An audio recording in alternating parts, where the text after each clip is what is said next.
Tapos na ang transition period sa K-12. Ito ang dahilan ani CHED Chairperson Secretary Prospero de Vera kaya ititigil na ang pagtanggap ng senior high school students sa mga state universities at colleges. Ani de Vera, nagkaroon lamang ng kasunduan ng CHED at DepEd noong transition period dahil sa hindi tugma na bilang ng mga mag-aaral, guro at silid. Anya, noong bago pa lamang ang K-12, kulang ang mga guro at silid para sa senior high school, samantalang sa state universities and colleges ay sobra naman ang mga guro at silid. Noong 2016, nung napumasa yung K-12 law, ang problema noon ay kulang ang mga teacher at mga rooms para sa senior high students dahil madadagdagan ng 2 taon. Samantalang sa mga public universities naman, sobra ang kanilang mga classroom at teacher dahil wala silang mga freshman na dadating.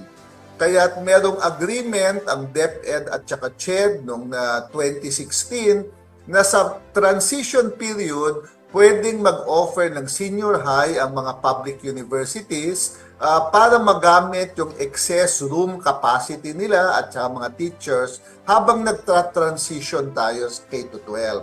Ngayon tapos na ang transition period, wala nang dahilan anya na magpatuloy pa ang pagtanggap ng senior high.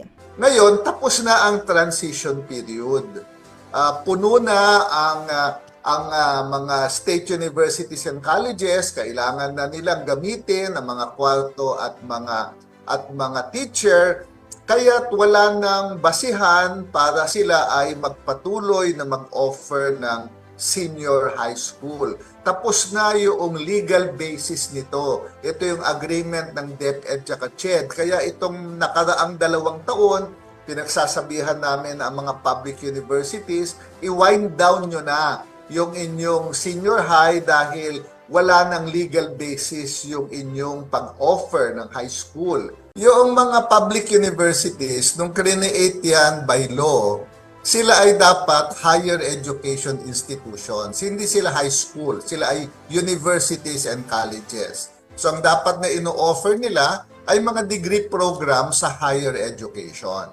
Sa kabilang banda naman, naglabas na ng circular ang DepEd na ititigan na nito ang pagbibigay ng voucher sa mga mag-aaral na nasa public universities. Ngayon, naglabas na ang DepEd ng circular na hindi na bibigyan ng voucher yung mga estudyante na nasa public universities dahil nga tapos na ang transition period. Samantala, ang transition period ng K-12 ay mula school year 2016 to 2017 hanggang school year 2020 to 2021.